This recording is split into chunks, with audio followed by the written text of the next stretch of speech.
How are you getting them on Google? I had a win yesterday. Actually, it wasn't yesterday. She booked on Friday, and I had the meeting with her in the office yesterday, and I asked how she came across us.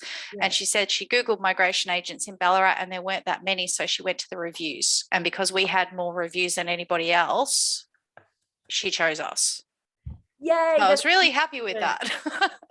No, well, that's what we want, right? The whole process of that. So, I mean, this is our second session, and from our second session, you haven't even set up products yet. But just getting the reviews on there and just getting the content updated because you were relevant and because she Googled, you came up. So that's awesome. That's a win. That's exactly what we want.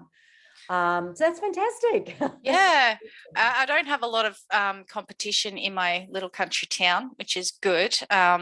But the main thing is the other agent has many more years experience than I do. But from what I can see, she puts no effort into her socials or reviews or anything. Like, I think in 10 years, she's got one review.